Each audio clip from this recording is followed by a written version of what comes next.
Hey everyone, it's Aisha White, and I am here with a special guest. I am talking to Melanie Douglas today. She has a YouTube channel where she goes by Melanie Eilidh. Melanie, you want to say hello to everyone? Hi, I'm Melanie Eilidh. I have a small channel where I discuss MBTI and just various life lessons and things like that. So I'm happy to be here today talking to you. Thank you so much for talking to me, Melanie. I'm excited. One of the reasons that I like your channel is because I think you are very transparent in the topics that you cover. I think you focus on real life, and in watching your videos, a lot of them are relatable. I have similar backgrounds and things like that you've talked about before, so I appreciate that. And also, I was going to say that in keeping with being transparent, I want to let the audience know that this is our third time. The Third third time at time's the this. charm, though. 3 times and out. Yeah, so the first time she graciously agreed to record with me, and I was in a different location. The connection just wasn't great. We recorded it, and I went back to look at it, and it was like every time you drop a gem, you'd be like, well, I think this, and it would just freeze. I'm like, okay, it's not gonna work. And so I was like, Melanie, please, can we do it again? You were like, yes, sure, of course. Yeah, And we got through a beautiful conversation. Like, it was great. It was like 2 hours. yeah, yeah. And then I was like, okay, well, let me stop the recording. And I realized that I had never started it. And So, then when you stopped it, you started it. but once again, you were gracious. And you were like, I'm not even mad. I just feel bad for you. And it was like, well, thank you. And Well, I did, because it's like you put so much effort into these things, and I felt really bad. And I felt bad that I didn't notice the little button either. And I thought if I hadn't noticed the button, then, you know, you know, it's one of those things, I guess. yes. But I appreciate you agreeing to do this a third time. And we have confirmed that the button is on the screen and Button is on, yes. It's ready to go. we're ready to go. So today we will be talking about the topic of habits. So that's good habits, bad habits, addressing those within yourself, addressing them with others, and then also how to navigate developing good habits also. So our overarching question will be, how do you deal with habits, good or bad? And then we'll just explore those kind of high points with the addressing them within yourself, within others, and then developing good ones. And I pulled my inspiration for the title of the accompanying blog that will come with this video and the title of the video itself. And you had enough of this stuff. It's a line from a song by the band The Replacements. The song is called Can't Hardly Wait. And it just goes, hurry up, ain't you had enough of this stuff? Ashtray floors, dirty clothes, and filthy jokes. And it just, that, yeah, I know, it's random, but this is the thing that stuck out. That sounds right. Yeah. So, yes, that was my inspiration for this. And those all sound like bad habits, so, Yeah. So, if we'll start with addressing bad habits within yourself, I think that begins with first and foremost self-awareness. So, if they're recognizing a behavior that is becoming repetitive and asking yourself, hey, is this healthy, what I'm doing? And so I have a great example with myself being Oreos. I am a Oreo connoisseur of sorts. And there was a period in time where I was eating a lot, like eating a whole sleeve, and like maybe sitting and watching, television or something. And I didn't feel great afterwards, after eating that whole sleeve of Oreos. And so kind of thinking to myself, like, hey, is this a good decision? Doing that self-auditing. And then taking a look at the cause and effect. So what's causing me to eat all the Oreos, and then also how is it affecting me? So I'm mindlessly eating, not really thinking about it in that moment. And the effect of that is that I feel bad, feel sick, maybe sluggish. And so the next step in that example could be collecting other people's opinions. So if I go to my friend or my brother and go, hey, was that kind of a lot of Oreos to eat? And they're like, yeah. Like, you really went in on the Oreos. Went to the bat with the Oreos. Yeah. And then finally, after asking myself, hey, was that a good idea? I don't feel good after this. I was mindlessly eating because, and that's why I decided to eat so many. After I talked to someone else also, and they're like, yeah, here's my second opinion, is that it was too many. Deciding how I will fix that, how to go about kind of addressing that issue and correcting it. And with this Oreo scenario, for me, personally, I just decided that, hey, I probably need to go cold turkey and not eat any more Oreos for a while. The serving size is like 2 Oreos, and clearly I was not sticking to that.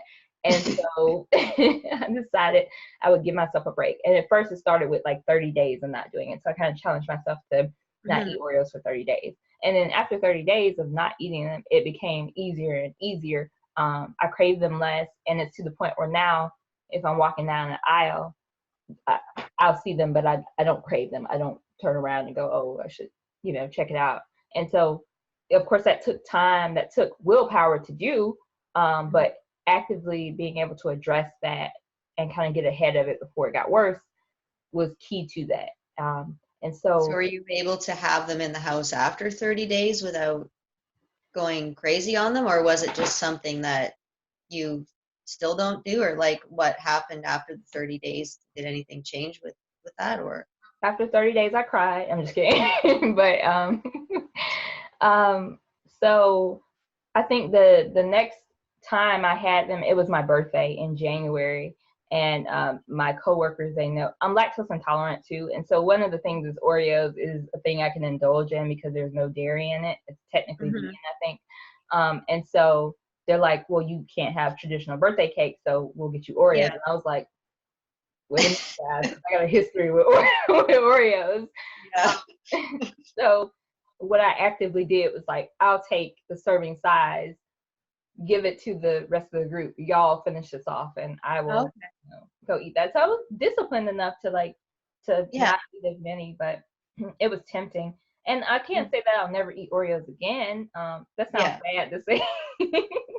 Doing it in like a public place where you can say, oh, I'm just going to have 2, as opposed to like being at home and like not having anybody there to say stop or whatever. Yeah, exactly. It's about self-control is what it sounds like you're saying. And I agree. And making yourself accountable, because it's a lot easier to do things that you shouldn't do when there's no one watching. When there's no one there. Yeah. And exactly. I know we were talking before about me with my drinking, and I was like that too. Like today, like I usually never drink, but there are very occasional times where if I'm in a social setting, I can have, like I can have 1 or 2 drinks because I know I'm going to stop around other people. But I never have it at home because I know I won't stop. Right. And I make that conscious decision that when I stopped drinking 3 years ago, I quit cold turkey, and then 7 months later I got it in my head that, oh, I'm fine now. I wasn't. I came home with some stuff, and I fully intended to stop, and I annihilated myself, right? So ever since then, I don't have it in the house, and it's extremely rare if I even drink socially. So I just know that I need that accountability of being around other people to say, okay, like 1 drink, 2 drinks, no more than 2 drinks, whatever. So I can identify with that. It's not Oreos, but it's kind of the same scenario. Just being accountable to somebody and making the choice that works for you, right? Yeah, definitely. Yeah, and it's I guess more socially acceptable to have a drink of wine with friends than to have a pack of Oreos. That's true. Specific situations where I can be in a group of people, but I think that was a great example though, was the like with the birthday thing, because we're like in the kitchen at lunch, and so it's like communal and everyone's grabbing Oreos, and so I don't have to feel like, here you go, this is yours to take home. Like, no, I'm leaving it here and you guys take care of that and finish it off. So That would be funny at the bar though, just sitting there. that would be my vice. I'd sit at the bar and be like, all right, and tear open some Oreos. Sitting at the end with just the box of everyone else has got a drink and you got the Oreos. Hilarious. Well, for years, like, because I don't drink, and so sometimes we'd be out with friends, and they would order drinks, and I would order a Shirley Temple. Yeah. They'd just be like, okay, or I'd ask Yeah. from the bartender, and they were like kind of taken aback, and they're like, all right, here you go. Don't worry about it. I won't charge you for this Sprite. Basically, is what it is. Yeah. Sprite with some cherry juice or whatever. Yeah. Well, it was weird for me this summer. Like, I hadn't drank in a long time, and then I actually went up north of town, 3 hours north of town, to this little town called Wawa, and I actually have a video on my channel. It's only like 58 seconds or something. It's called Day Trip Random Weirdness. But I got like abducted by these sort of roving band of musicians. There's like 4 of them.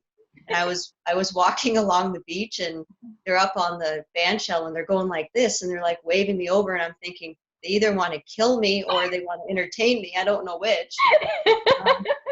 But I thought, well, I guess this is probably safe enough because it's public and there's people walking by. I guess they can't really do anything. Yeah. So I ended up sitting there for 4 hours. Wow. With these 4 strangers. And they're like, can we make you this homemade brew drink thing or whatever? And that was a little bit weird because I thought I have like a 3-hour drive home. And they kept saying like, why don't you just stay overnight here? And I'm like, I don't even know you people. Like, I'm not staying overnight here. They're like, oh, there's this music festival like later on tonight and everything. And I'm like, I'm not staying overnight here. But they made me this drink, and then I said, well, make it in front of me so I know you're not going to put anything weird in it, whatever. Right. And I didn't even drink all of it. Like, I drank maybe half of it, and then somebody else turned around and just took it and drank it anyways, took my drink. But that was the only drink I've had in like forever. Mm-hmm. And it was just with, these roving band of musicians or whatever. So I ended up putting them on my channel. Like, we have a couple videos, but I took one down. But it was really weird. It was a really weird day, but that was the only partial drink I've had in like 3 years. That's an amazing story. It was like the only time in my life I've been abducted by musicians. It was fun. It was fun. Yeah, it's like, it's random, but also sounds kind of fun, like to be abducted by some musicians, like of all people to be abducted by. Yeah, it was like a concert for one. Like, nobody else showed up. They just kept walking by and leaving. So they were playing like Tragically Hip songs. I don't know if non-Canadians know Tragically Hip songs, but they were playing that for me. They were playing all kinds of covers, Black Crowes covers, all kinds of stuff. It was really cool. It was like a concert for one for like 4 hours. It was amazing. It was a really weird experience, and but a really cool one. So that is, like, I'm impressed. Like, I have some weird stories, and that's stop it. and sadly, they were pretty blitzed, I'd have to say. Okay. But I wasn't. I was not. I had a half a drink. That's all I had. You were able to take it in and actually enjoy it. Yeah, exactly. Well, that's important, being able to actually enjoy the moment. I think. Yeah, and I knew and it's a very, very winding road up there and a very winding road home. And moose sometimes want to wander into the road. Mm-hmm. So it's not like you can not pay attention to what you're doing. So I knew that I had to not drink very much to get home. Yeah, that was you being responsible. Yeah, I mean, I could have been very irresponsible that night because they really wanted me to just stay overnight there and just party. I'm like, I'm not partying with you guys. I'm going home. I want to be a responsible person. So and it's about choices. Like, you're having fun, but don't get so lost in the moment that you don't forget yourself, Yeah, definitely. Yeah, because it could have gone all kinds of ways, but yeah, and I certainly didn't want that. So It sounds like the ultimate hippie experience, though. One guy ended up being from within a half an hour of my hometown down south, way up there, which was really weird. And his Wow. grandparents lived in my hometown, so that was Oh, even wow. weirder. So we had this dialogue around, oh, my grandparents live in Woodstock still, and yeah, Oh, it was really odd. it's Woodstock that goes hand in hand with hippies.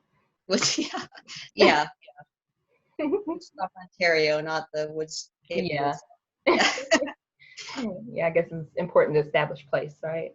yeah. There's like I think it's from 30 Rock. I don't know if you've ever seen there or not, but it's like Yeah, here and there. not following a hippie to a second location or something like that. It just makes me think about that. Yeah, I haven't seen that one. Okay, so we've Got addressed. sidetracked, sorry. Okay. I said I got sidetracked with a road trip, sorry. Oh no, it's fine. I liked it. I like that story. We can expect to probably go get sidetracked many more times with our brains. Back to it. Back to the habits. All right. All right. Addressing bad habits in others. So in the same way where you would probably start off by deciding, hey, do I recognize a pattern of behavior happening with yourself? You could apply that thinking with someone else. If you see them doing something repetitively, asking yourself, hey, is this a healthy behavior? How often are they doing it? And then so in addressing that, well, before you actually address it with them, when you're coming to a decision of whether or not it's a good or bad behavior, approaching it in a non-judgmental way. So not looking down on the person because of whatever habit it may be, because all of us have some sort of bad habits to some degree. People know if you come at them from a holier than thou perspective, they can sense that very easily. It's important to meet them where they are as much as possible. Yeah, I totally agree. That's so true.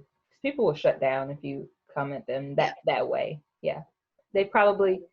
We talk about sensors and intuitives, but we all have an intuitive part to us, and everybody can sense when you're kind of trying to usurp them that way, I think. And it's just they have that knowing, right?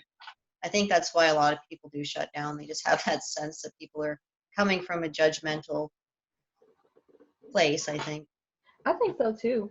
And if it's depending on how long you've had the habit and how obvious it is, maybe you've encountered somebody else who's talked to you about it, and so you're like you've faced judgment before, or you're already ashamed yourself of whatever it is. So and I think a lot of people are ashamed of their lifestyle, and that's the thing. They don't need other people to sort of rub it in their face as well, right? They already know they're not in a good place already. Right. Exactly. And so what you can try and do in that case, instead of being judgmental, instead of speaking to them in a tone that's holier than thou, attempt to understand their motivations. Why do you think that there may be, engaging in whatever behavior that they've taken on? Try and make it make sense. If you are the one that sees Aisha eating a lot of Oreos, you're like, what's at the root of this? What led to that? Yeah, what led to that? Yeah. Exactly.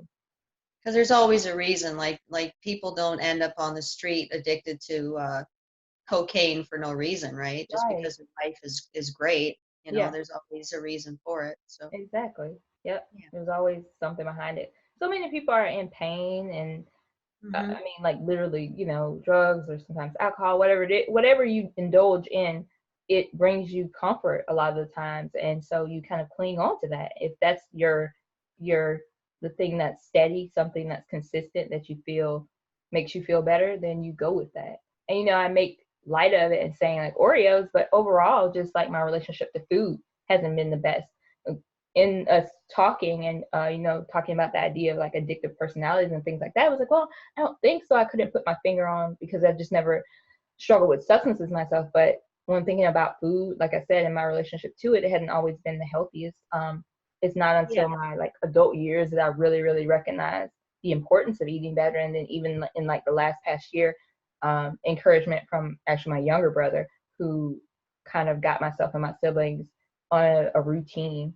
I've honestly kind of fallen off the workout routine as of probably like this last past month, just because things have been getting busier and busier. But I'm trying my best to just get back in order with my schedule and everything like that, so that I can get back into the gym. But I've been actively eating better though. Yeah, because when I was younger, like presently, when I was younger, when I was like 13, I weighed more than I do as an adult woman, and so Same here. Same here. Yeah. Okay. Yeah. So you definitely understand then.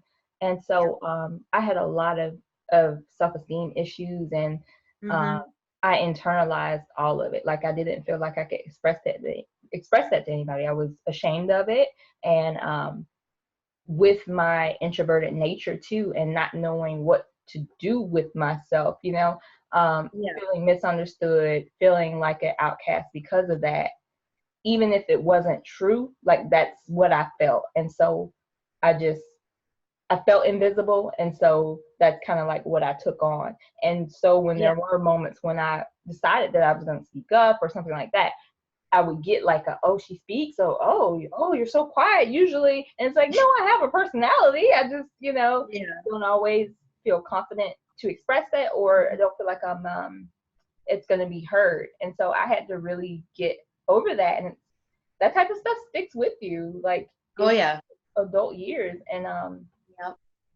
so I, at some point, and I was thinking about maybe making the video a little bit more focused on that, but at some point I just decided like I'm gonna speak up more, I'm gonna say more, because it would be like I'd be in class and a teacher would have like a question and I knew the answer, but I'd be like, no, I'm just not gonna. I can identify with that big time. Yeah. And it's like I'm not gonna say anything, or maybe I'm like doubting it and like probably not, and then they give and no one else answers, they give the answer, you're like, of course. Yes, I knew. Exactly. Yeah. Yeah. And so it's just like things like that. It was like a voice popped up in my head one day and was like, just say it. And so I decided from then on to just start saying it. And so answer the question that the teacher asked, or if someone asks for opinions, say something. And just trying to do that. And it varies now, as an adult. There are moments where I feel like it's better to not say anything, because the loudest person in the room isn't always the most cherished person. Oh no, for sure.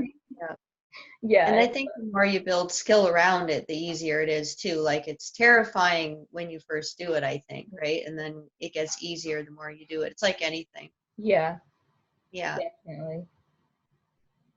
Yeah, I still don't like speaking up in class even now, and I'm 40 years old, but like it's like some days I can do it, other days I'm not so good at it. It's still, it's hard when you have that nature to be a lot more introverted. But yeah, I think it's just making the choice to do it more and building skill around it.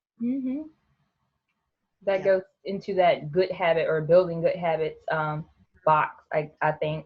Because if your bad habit is that you keep it in and you don't speak up, how do you decide to correct that behavior? It's like really, you're teaching yourself that you don't deserve to speak up every time you don't do it. You're reinforcing that it's okay to stay within this zone that you built for yourself, and that's all you deserve, right? You're sort of telling yourself that. You don't know you're telling yourself that really, but you kind of are. Right. Every time you do that, every time you don't step out and do something, you're sort of telling yourself, I'm not really worth trying to do this, Yeah, that's so true. Yeah. I wish I could like go back to middle school Aisha and be like, it's fine, like it's okay, like speak up. Also, that you're lactose intolerant. Yeah, I was bullied a lot in school and that, so I carried that for a long time, internalized all of that too, and that's how I ended up overweight for a while, is just going home and just eating the pain of being bullied at school, right? Yeah. So yeah, I had to make a decision I guess when I was about 14 or 15, that I just didn't want to be overweight anymore, and I just decided to really start walking everywhere, power Mhm. walking, eating better, and I took off a lot of weight. Yeah.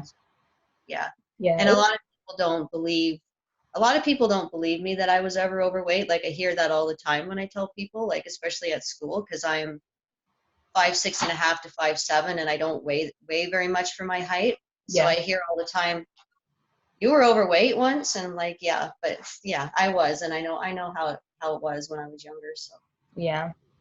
Yeah.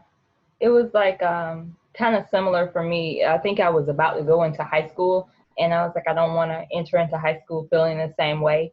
yeah. So over that summer, I dropped like 30 pounds, which was a big deal for like a 13-year-old, you know. Oh Um, yeah.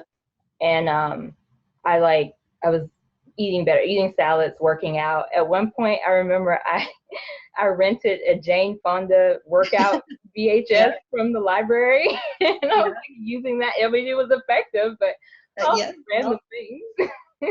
It helped, but I think she was pretty effective for her day. So yeah. whatever works, right? Yeah. Yeah. And on the flip side of that, I went from being like overweight to crossing over and to being underweight and having an eating disorder for a while. Mhm. So I kind of went on both sides of it. So I think that pain can come out in all kinds of different ways. Yeah.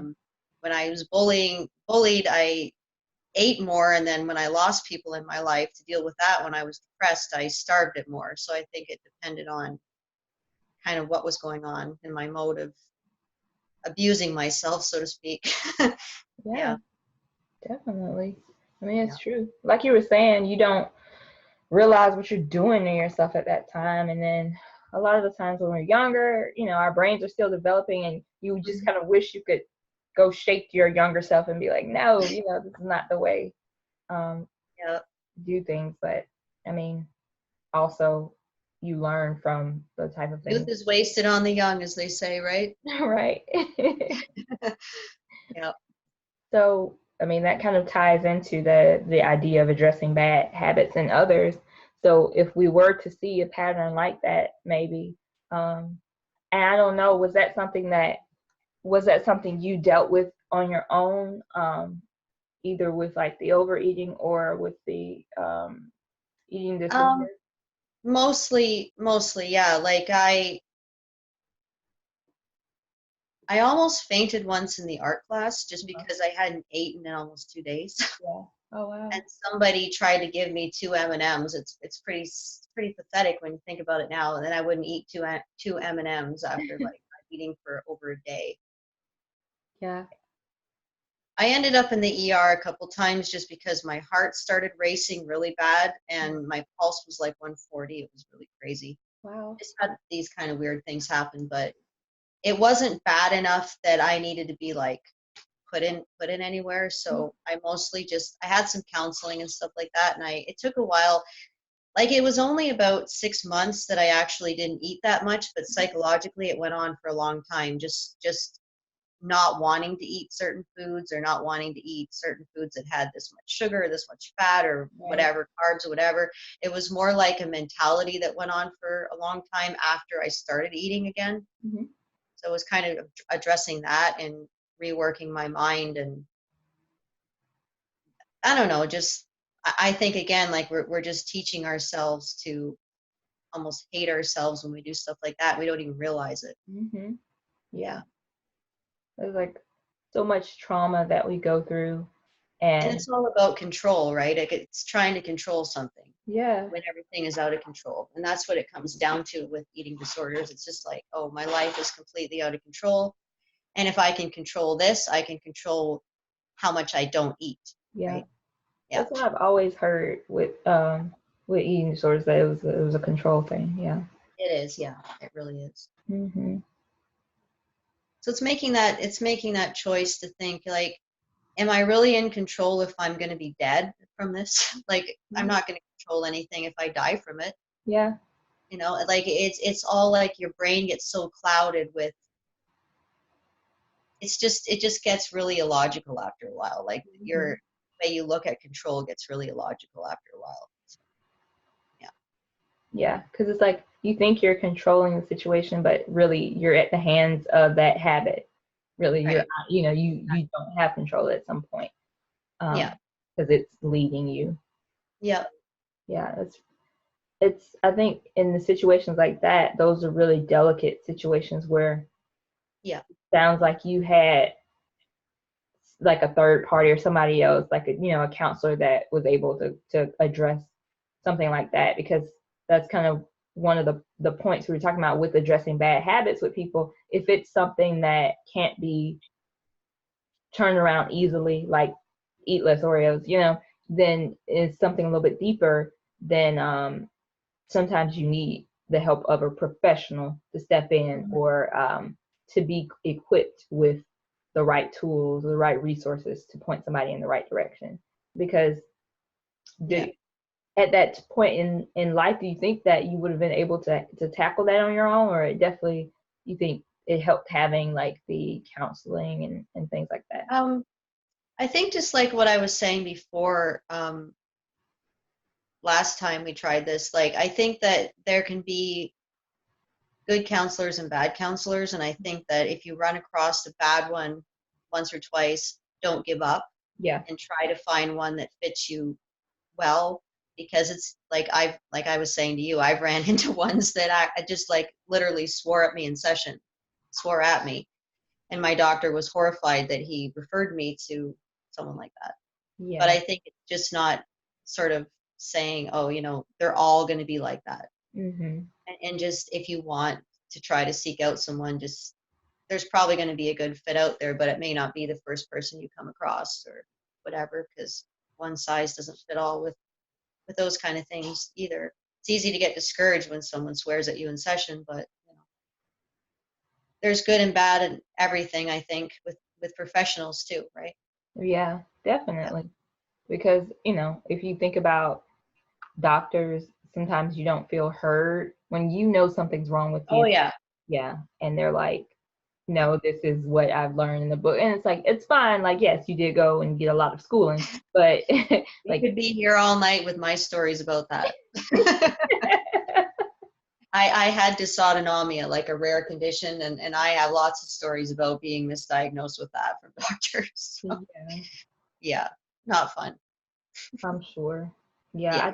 I think you were telling me about it in like one of the comment sections, and I went and looked up. So I had never heard of it before, but yeah. Yeah, most people haven't. It's common not to hear about it. Yeah.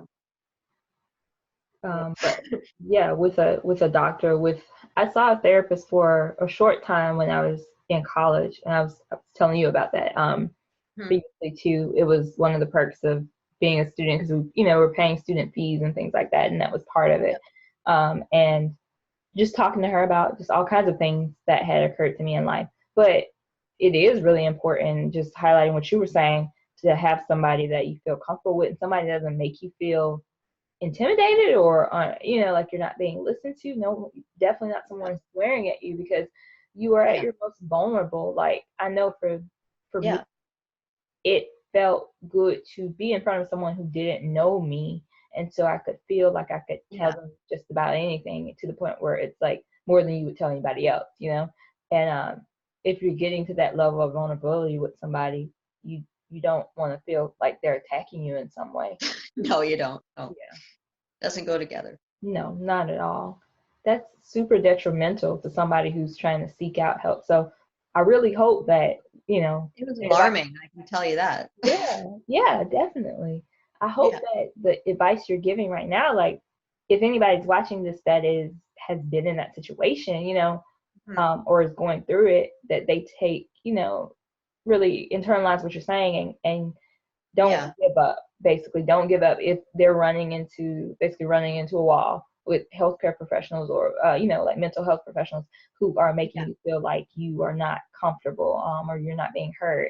Don't give up, and don't go, oh well, like I'm a lost cause, because you're not. You need to just continue in your attempts to find someone, because they're just probably not cut out for it. If they're swearing at their patients, then like they're not cut out for this job.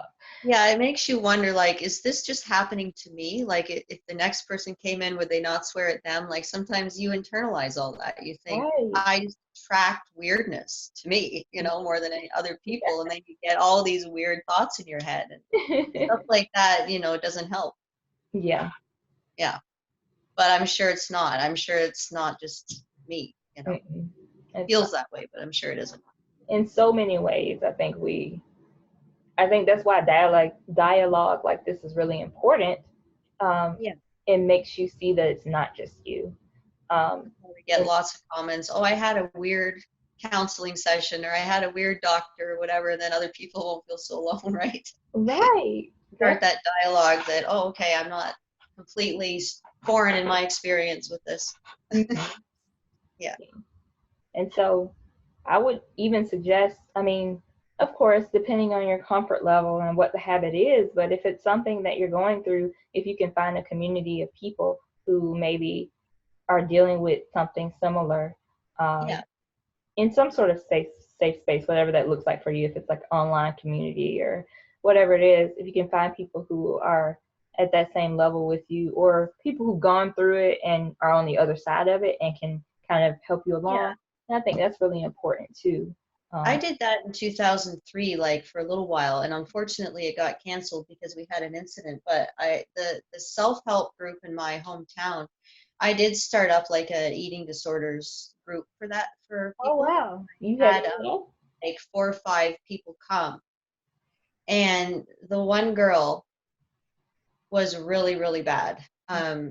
She was 69 pounds. It was Wow.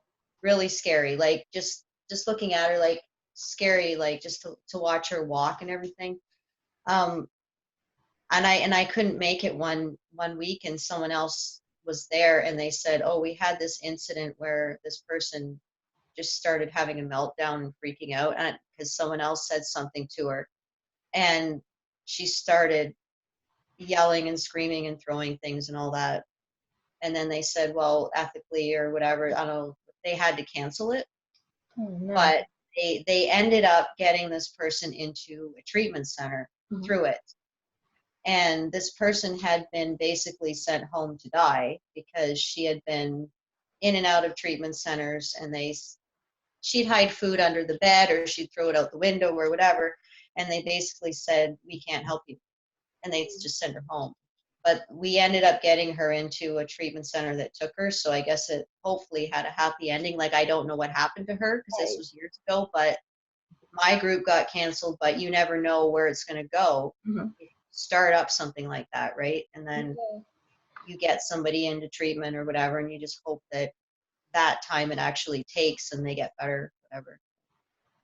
Yeah. That's so interesting, Melanie. That's awesome that you even started that up and headed that up. It wasn't like you had Yeah. been through it yourself and you were able to recognize it and see how Yeah. important it was to have support, and you were able to be that for somebody else. That's really awesome, actually. Yeah. Yeah, I think about her sometimes, and because I don't know what happened to her, right? And it's like I hope she got over it, but I don't know. Yeah, I hope so. Yeah, that's so scary. Yeah. yeah, it was scary. Scary to watch her walk. I can still see her walking home. Like Mhm. she didn't want to take a ride, like just because of the exercise, right? Right. I'm not skinny, but I have to walk in the winter. It's snowing and blowing. It's -20, and I have to walk home. And you can just see her walking like the skeletal figure, like walking through the snow, and it's haunting, right? And you Yeah.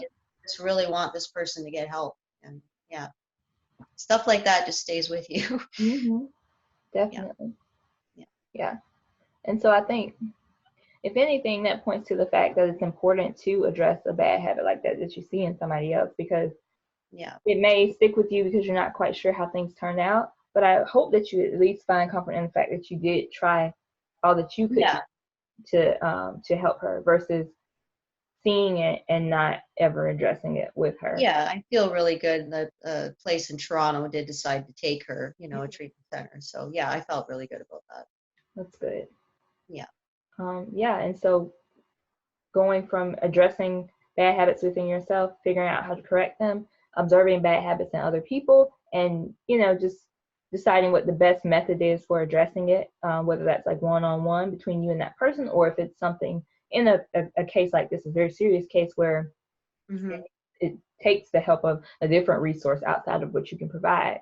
And then from there, also just considering how to develop good habits, and then how to kind of also replicate, maybe if you see good habits that someone else has Yeah. formed, how to kind of replicate that in your own life.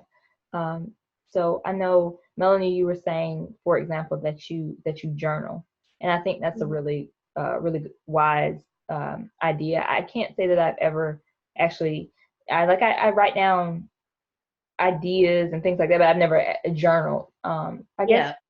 are you able to just kind of walk me through what that looks like for you, and maybe, like how long do you write? What are the kind of, I guess, like parameters that you're thinking of when you're journaling? I don't have a set time. I just kind of try to do it 2 or 3 times a week. Mm-hmm.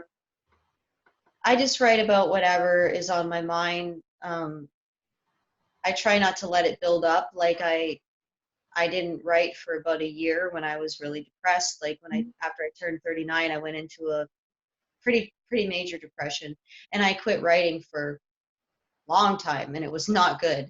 Yeah. And so I started up recently again, and I don't have like a set schedule, but I just try to do it 2 or 3 times a week and just sort of declutter my brain. And I don't do the whole Dear Diary, this happened today thing. I just start writing. Sometimes it's poetry, sometimes it's just my thoughts, sometimes Mm-hmm. it's bullet points. Like there's no real set thing. I just kind of do what feels right at the time.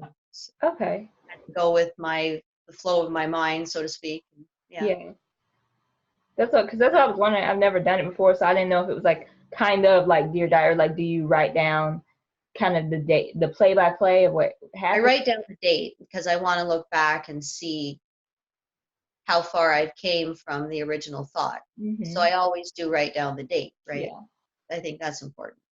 Yeah. But other than that, I don't give it a lot of structure. I just sort of like I think it would depend too on what type of personality you had. Like I was saying, like someone like my dad would probably say, I'm going to write from, because he's retired now, I'm going to write from like 10 a.m.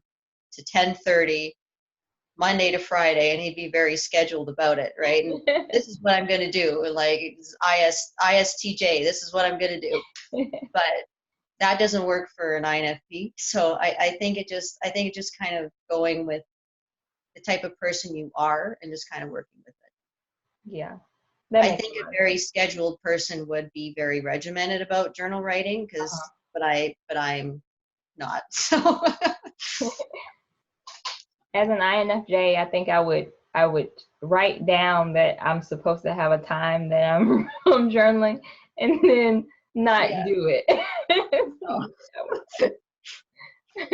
I would plan to journal and not Yeah. necessarily see it through. So I'll work on Yeah. that. Yeah, I always kind of think of something Shania Twain said years ago, because I've had a couple song demos done years ago, like for songwriting and stuff. Uh-huh. And she was talking about songwriting, and I think the same thing kind of goes for journal writing or anything. Like when she went to Nashville, and she said it was kind of messed up to her because they would schedule songwriting sessions. And she's like, how do you schedule when to be creative? Like you can't really say I'm going to be creative at 2 o'clock on a Saturday until 3 o'clock on a Saturday. And she goes, that didn't work for me. She goes, like, you got to be creative when the spirit moves you to be creative. Mm-hmm. And I was like in my late teens when I heard her say that, and it just really stuck with me. And that's kind of how I approach like poetry or journal writing or anything. Just sort of like when the spirit moves me, I just write, whether it's 10 o'clock at night or 10 in the morning or whatever. I don't have like a set time to be creative or whatever. And that's how I work the best, is just sort of doing it that way. Yeah. Yeah. That makes sense. Like you were saying, Yeah. everybody's different. Their brains work differently. Yeah. And even just like that statement in and of itself, yeah, it's like, how do you schedule when you're gonna have an Gonna idea be creative. Yeah. spot? Yeah. Because I know I almost got a songwriting position down in Nashville years ago. And then I ended up getting sick and I couldn't take it, like chronically sick with dysautonomia. But Mm-hmm. I didn't like that idea of like scheduling when to be creative Mm-hmm. and when to write a song or whatever. I don't know. I just couldn't wrap my head around that either very, very much. But Yeah. And you said in Nashville you almost had a job? yeah, I almost moved to Nashville years ago. you're gonna be a Southerner. You're gonna be a Yeah, neighbor. I had a friend down there that lived just outside of Nashville, and I almost moved in with her for a little while. Yeah, yeah, almost happened, but didn't. Yeah, and I've had an interesting life with many segments to it. It seems. It sounds like it. Yeah, I like it. yeah. People keep saying you need to write a autobiography someday about all the weirdness in your life and all the different sections of your life. Well, maybe someday. I relate to that on so many levels. I love it. It just makes me happy that that I'm not the only one. Because I'm like, is it just me? Because like you were saying earlier, like I attract such weird people or like situations I find myself in. And like how you're like, yeah, this one time these like kind of like hippie musicians abducted me and we just kind of hung out and I'm like, Roving band of musicians. yeah. Yeah, you look it up. Daytime. What was it? Day trip random weirdness. It's a short video. Okay, I'm gonna It's look there. it up. Like 58 seconds long or whatever. I have a longer version still, but I haven't posted it. But Yeah, I definitely recommend that. Everybody else watching too, y'all gotta go look it up. yeah. And get a peek into the randomness that she encountered. Shane Price is the one guy's name. He does have a YouTube channel too, but it's very small, and he just does covers and stuff. Oh, nice. Yeah, one of the guys in the video. Yeah. Yeah. Well, I think we got sidetracked again just a little bit. Like we were doing good, and we were talking about developing good habits. And I'm trying to remember how to reel that back into that. Well, I have some notes. What were we talking about? We were talking about journaling. Oh yes, that's how we Yes. got there. We're doing great. We're doing great here. We're giving people advice about focusing and good habits as we just derail the conversation. They went right off the line there. They're gonna be like, they have no credibility.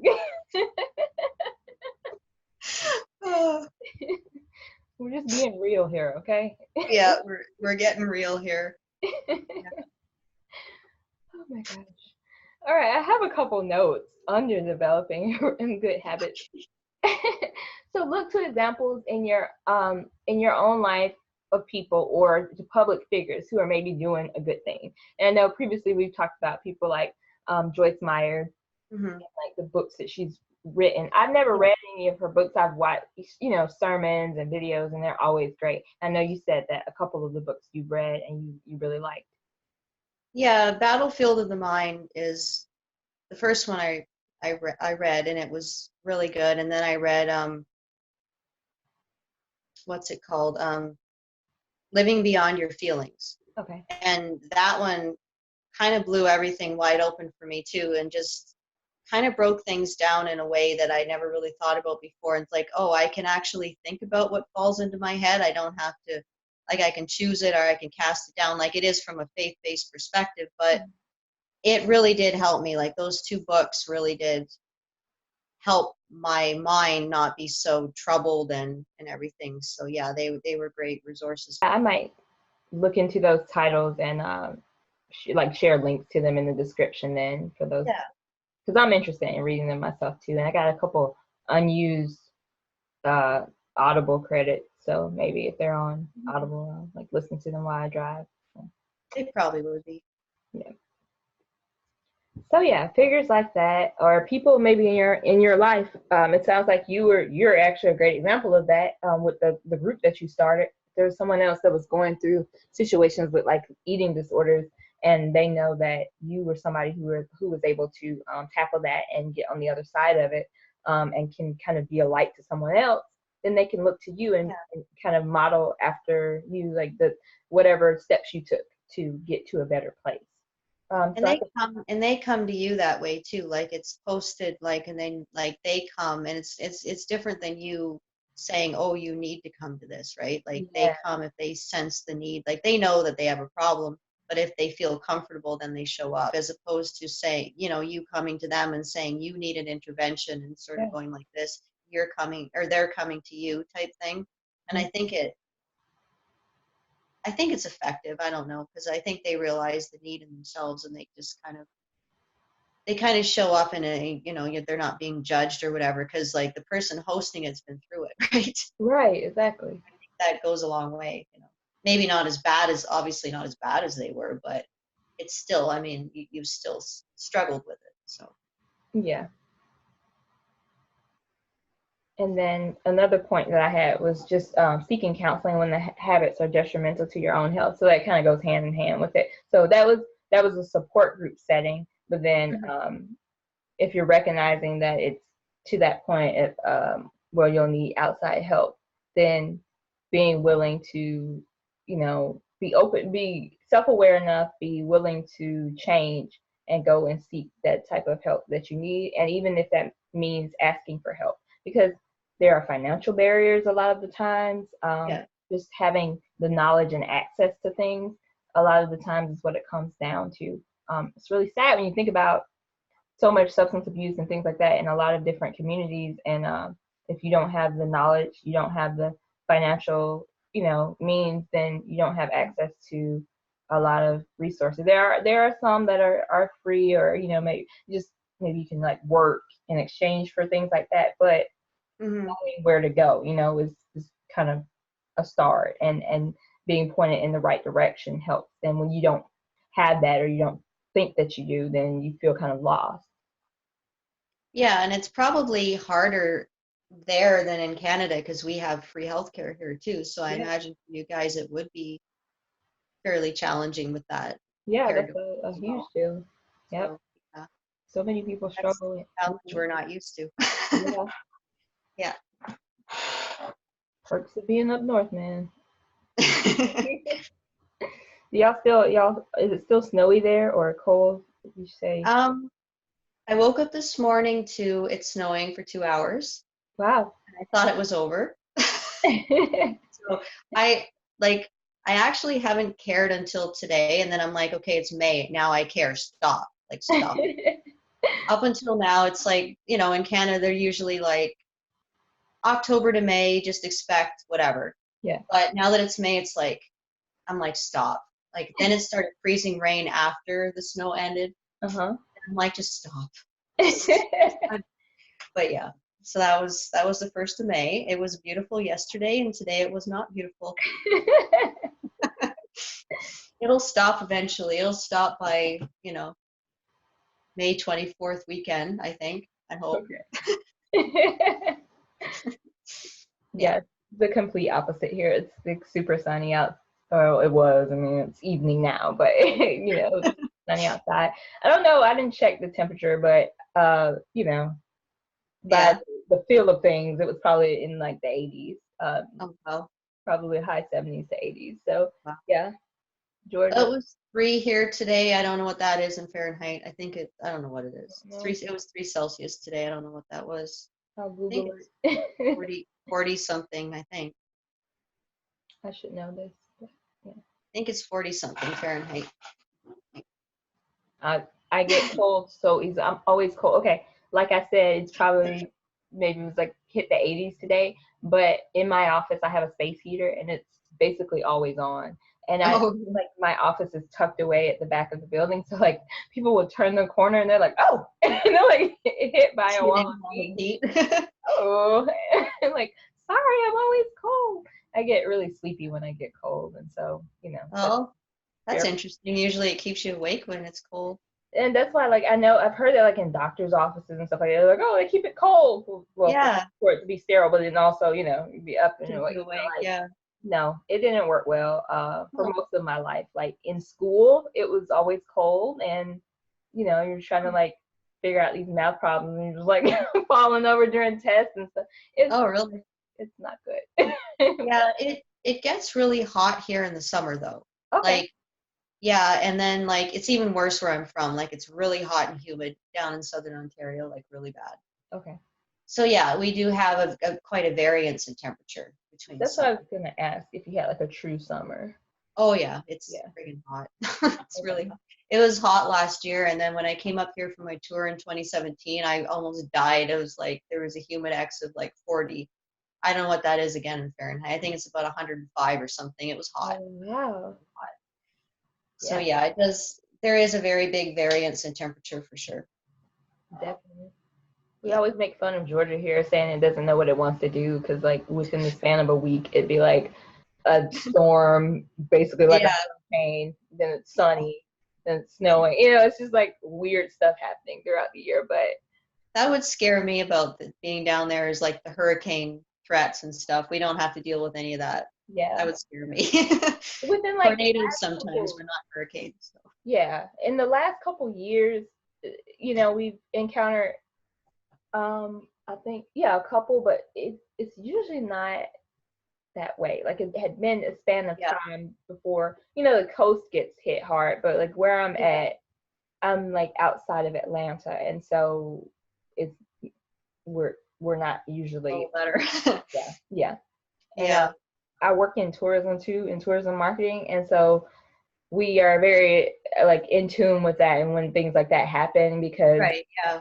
yeah, we We're get not. an influx of people from like Florida or from the coastal parts of Georgia. They're like moving upward, and all Yeah. our visitor centers are there with like maps of Georgia, and people are like moving through, and we've got to take note of what hotels and things like that are open and welcoming visitors. So it's like it affects us greatly when things like that happen. Yeah, I would for sure. Yeah, Yeah. Be yeah, stressful, I'm sure. yeah, Trying to get all these people in different places. yeah, yeah. And you just like feel bad when it's so many people, and like, I mean, really honestly, going back to what we're saying about like financial means and stuff like that, because no one's sitting around just like anticipating like putting away a fund just in case for the hurricane. You know what I mean? And so Yeah. when things like that happen, it's like uprooting you from your life, and it could Yeah. very well like change your life. Like you could damage your home, and you just are having to start over again. So it's very interesting how that can impact you. Yeah. Yeah. Once again, don't know how we got here. We have covered quite a few topics. I think it was free healthcare, and then it went into you saying the perks of living up here, and then we talked about Right. weather. Yeah. I think that's how we got here. Let me go back to these notes.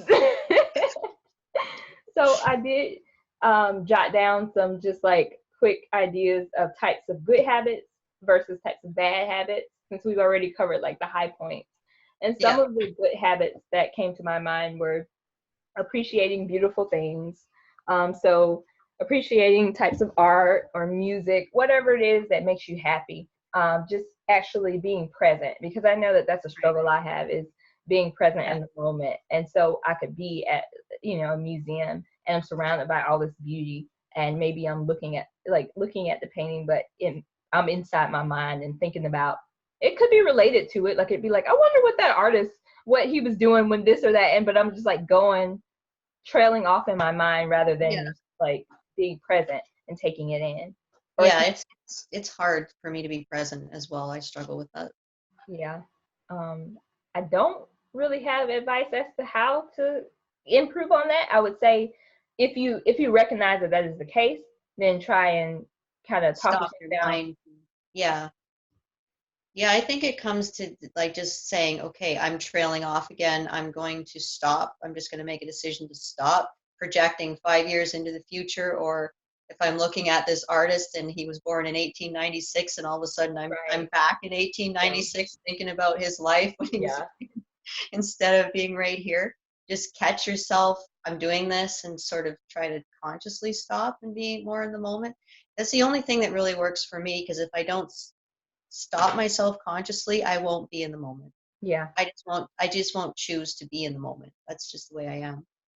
I Yeah. think that's an intuitive thing or an NF thing, but Yeah. yeah, I think we have to make that conscious decision to say, I'm doing it again, and just stop until we're not in a place where we can let our mind wander like that. But if we want to enjoy the moment, then we have to catch ourselves, I think. Yeah. It's too It's often. hard. Yeah. Too It's often I'm always in hard. a situation where it's like I wish that no one was around so I could continue to be in my own mind, but it's just not the reality of adult life.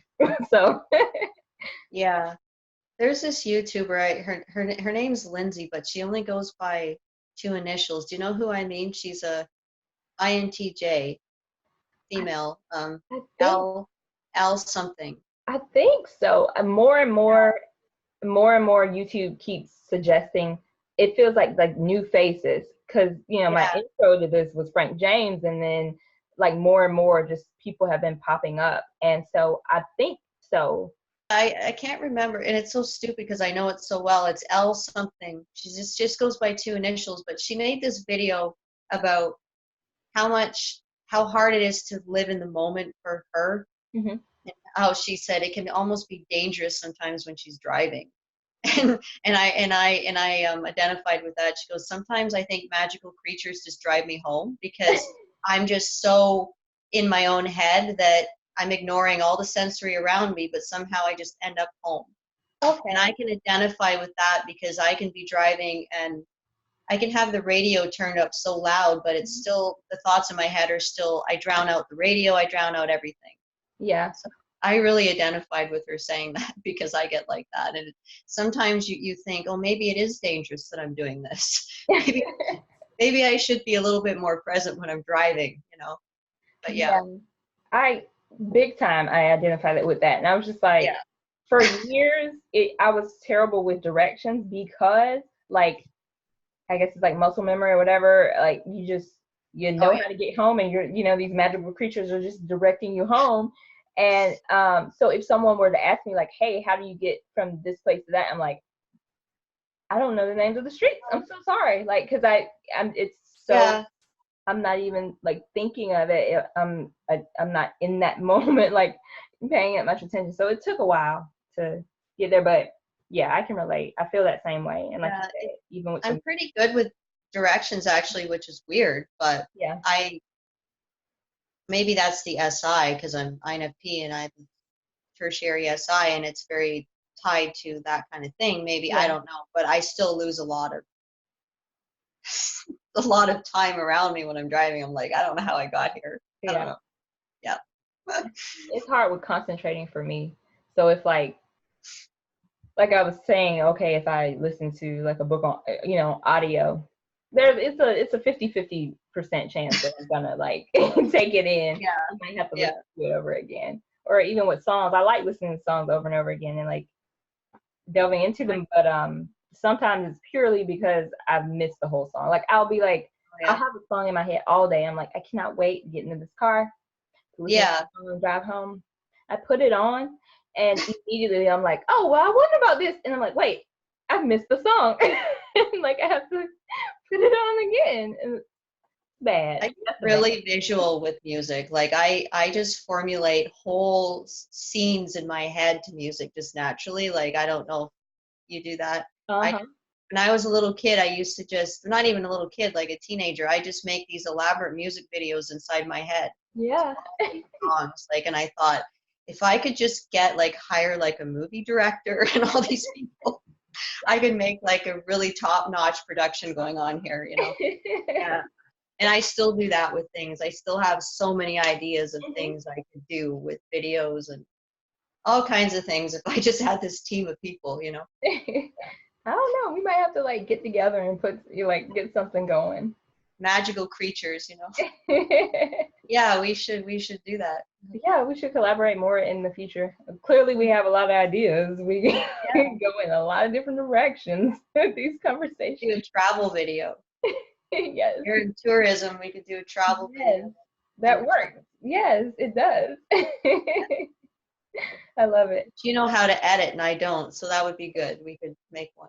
Yeah, we could put it together. Yeah, I'm Yeah, I'm getting better at it each day. I'm not yeah. great, but and also quite honestly, I could do more, but sometimes I get lazy with my editing. I probably shouldn't admit to that, but I could do more.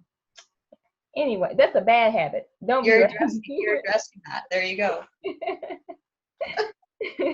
Well, at least you can do it. Like I have to make a conscious effort to even learn how to do it. And that's my goal for this year. It's like just learn how to do it. Just open a thing and just read about it. Just try to do something. I don't know. Just try to learn about it.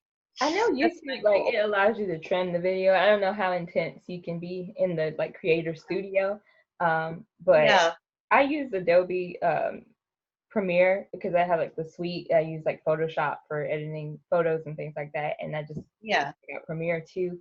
Sometimes it can be more complicated than it has to be. Is how I feel with like Adobe products versus maybe like a I've never used iMovie, but there's an equivalent of that with on PC. I can't even, it escapes me the name of it, but like there's like an editor that comes with a PC.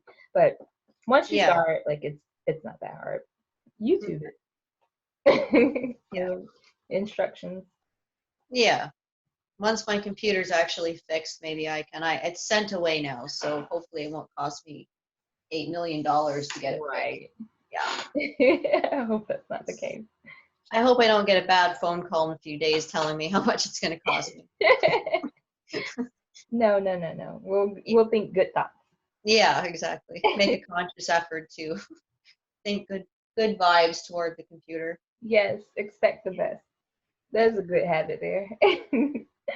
um, Yeah. some other good habits that that came to mind were pursuing creative projects. So I think we kind of touched on that a little bit. But also, I want you to, like, if you could speak to them about the poetry that you do, because I know that we were talking about it previously. How we, well, first of all, how we connected, which was in the comment section of a YouTuber. His name is Frank James. His comment section, a lot of people just kind of like connect and become Yeah. friends there. And when I started my channel, you were like the first person to comment, and you were like, if you want to collab, we can. And I was like, oh my gosh, this means so much to me. Someone watched it and gave me feedback. This is great. And I was so excited. I was like, and she's in Canada? Oh yeah. So I was like, this is amazing. I'm talking to someone.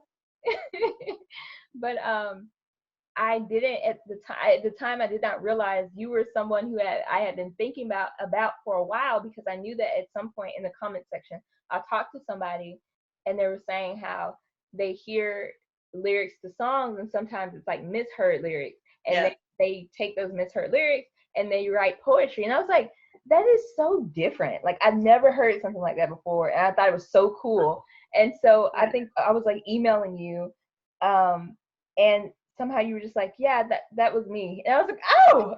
So I was like, I didn't even make the connection this whole time. I was like, this is a cool person, and I'll never ever talk to him again. And then it was like, oh, hey, how you doing?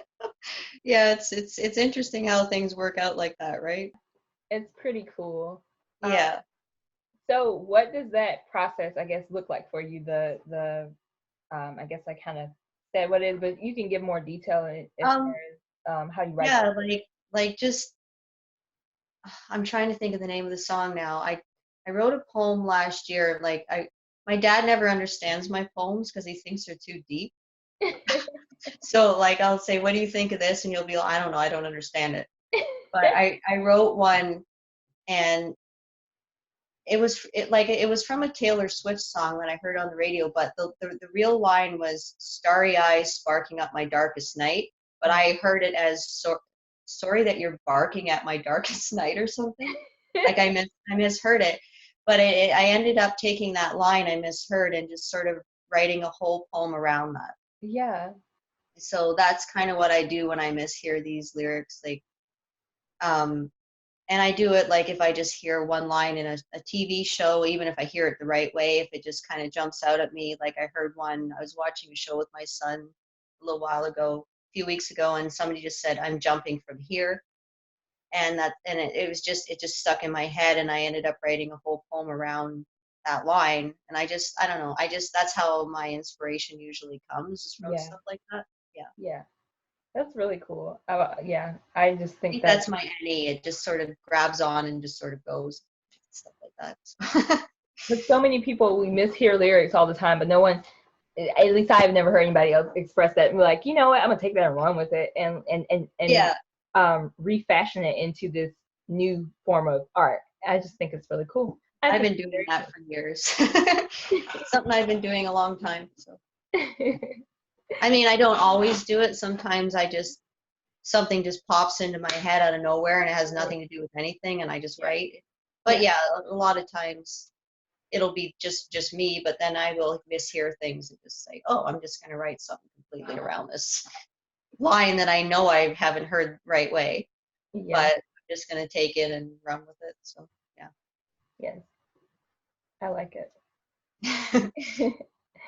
Some of the other, going back to these good habits. So besides pursuing creative projects, then there's putting, a good habit to have is to put people at ease rather than dismissing them. And I think that kind of, we touched on that earlier when we were talking about addressing like bad habits with somebody. If you can put somebody at ease rather than like dismissing them if they're coming to you with a concern, or maybe if they're trying to kind of open up to you.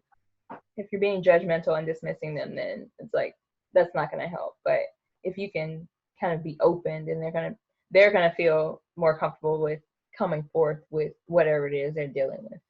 And trying to find too, I think, what's unique about them. You know, trying to find like what is unique about this person. This person has to offer that maybe other people don't. That's And right. sort of factoring that in with their own recovery too, because it's like if this is a unique thing that you just have, like maybe you can focus on that more, and maybe it can get you out of like your bad headspace more into your creative headspace or your good headspace too. That's a really good point, because I think a lot of us struggle with that, like figuring out what it is we feel is unique about us. And so that's a really great point, taking that and being like, this is your strength. Yeah, and I think it goes back to meeting them where they are. If you can acknowledge that space within them that's just unique to them, I think that goes a long way. Yep. Yeah. There's also eating to nourish your body and then being physically active. And so we even covered that too earlier when we were talking about struggles with weight and eating. So nourishing your body. So if that's on either side of that, so it's like not deciding, hey, that these things are not making me feel good internally after I eat them. So opting for a better option, and then also nourishing your body. So making sure that you're eating enough and not going down an unhealthy path. And then just being physically active. If it's not being in the gym every day, even if it's just like taking walks, or I know a lot of people, like an easy thing is like if you're in the parking lot, like park far away and like walk to the stores, things like that. Just like taking the stairs instead of the elevator. Yep, stairs. Just making those conscious, tiny efforts that add up over time, though. Yeah, I walk up 5 flights of stairs like every time I go to the school, and people look at me weird. It's like, well, I have legs, and you know, I don't need the elevator. Like I have a bad back, but I feel worse when I don't move. Yeah. So I just make myself, unless I'm really bad, like I have fibromyalgia, so some days I really hurt, but you know, I try to just do the stairs as much as I can. I think it's important just to move. Yeah. It doesn't have to be like how we were saying before. If you don't like 5 sets of this and 6 sets of that or whatever, just do what works for you as long as you're moving. It doesn't have to be the gym. It can be just power walking, swimming, biking, whatever. Like I know I'm more that type of person. I don't like a regimented thing where I have to do 6 sets of this and 5 sets of something else, but other people love that. So I think again, it's just tailoring it to what works for you, as long as you're moving and exercising in some way, you know. Yeah, I totally agree. I think that's so true. You can find, there's so many ways to be physically active, and that are outside of the traditional working out in the gym. So yeah, people drill that so much, but really, I mean, I think people feel guilty when they don't go to the gym, but I mean, they don't need to, as long as they're doing something, right? Yeah. They're moving in some way. I think that's what matters. Yeah, if you have an active lifestyle. Which And you know, sorry, go ahead. Go ahead.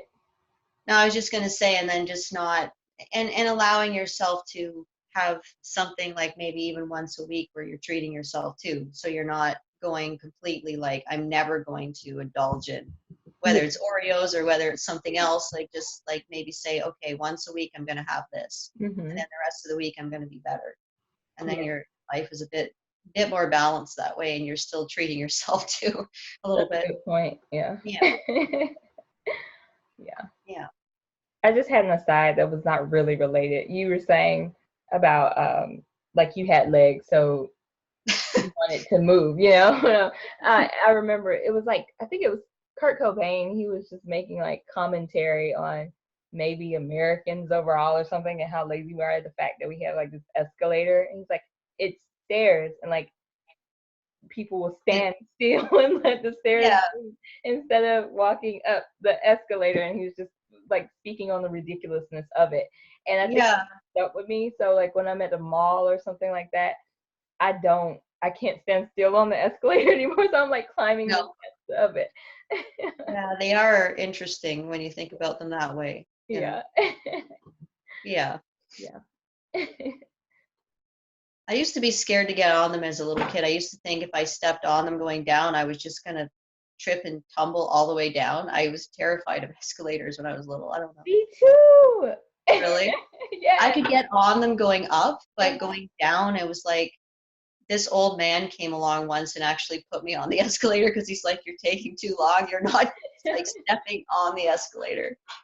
Yeah. Oh, yes, me too. But I in my head, I would see whether or not I had shoelaces, but I would see like a lace getting caught and I was gonna trip, and I was terrified for years. Yes. Yeah, something like that. Yeah, it would just terrifying. Yeah. Yeah, I'm glad I'm not the only one. Yeah, exactly.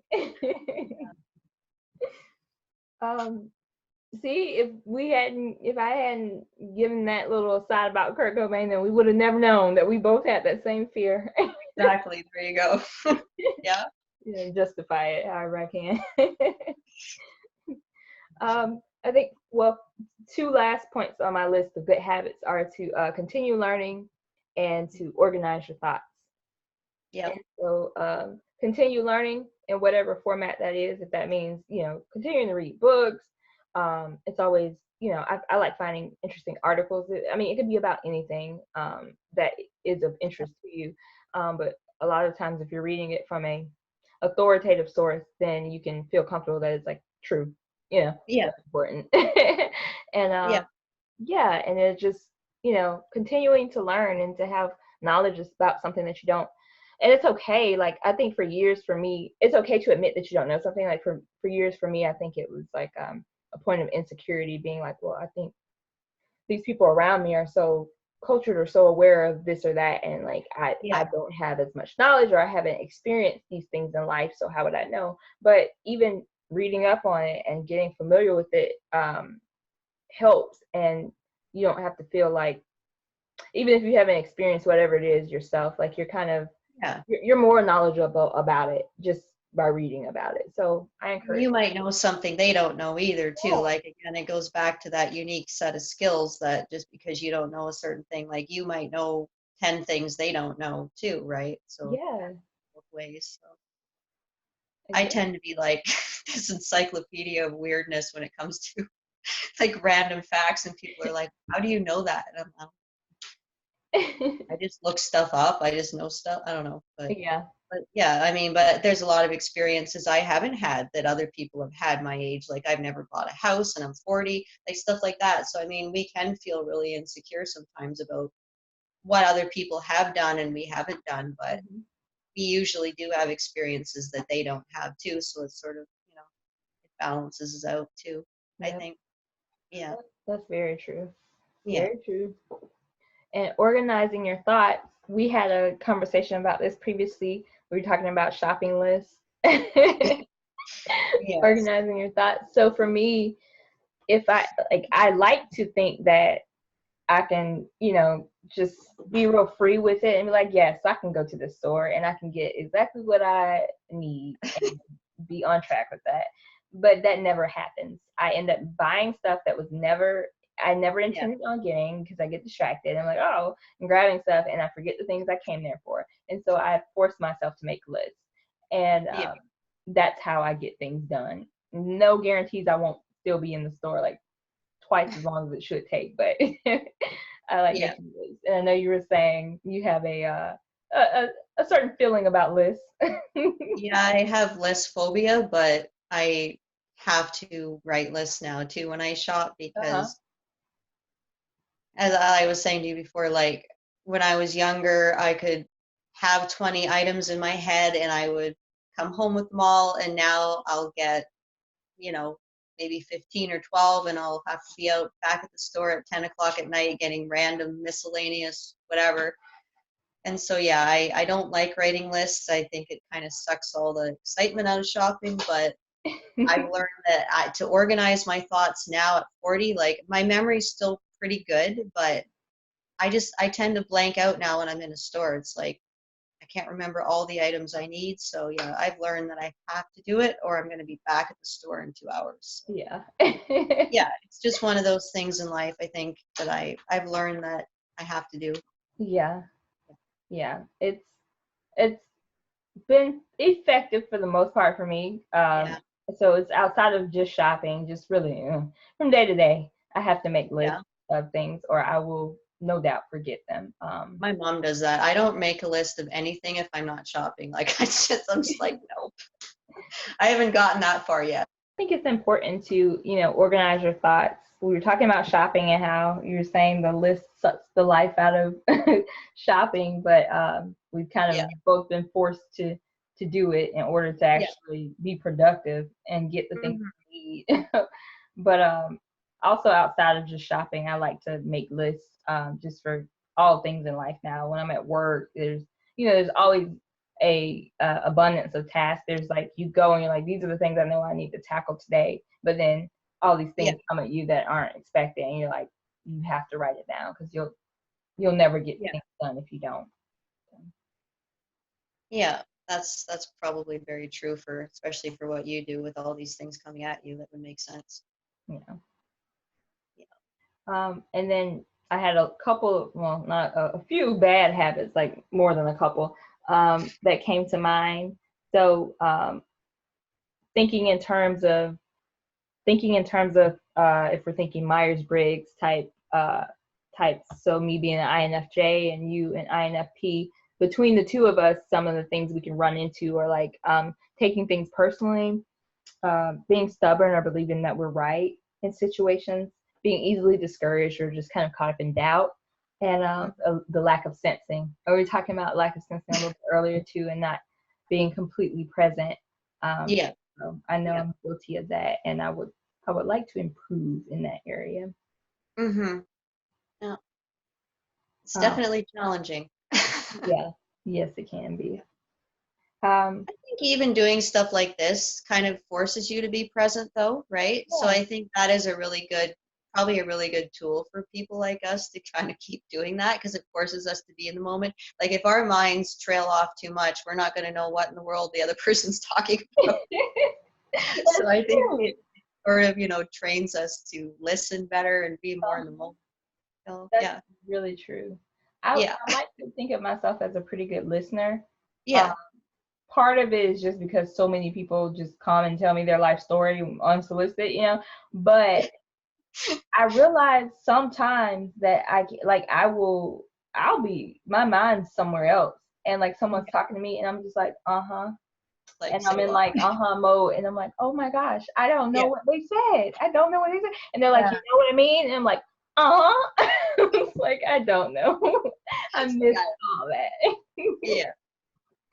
Yeah, I think NFs have this draw with people doing that, sort of telling them their life story and just feeling like they can trust them and all that, because I get that too. I've gotten that a lot in my life too.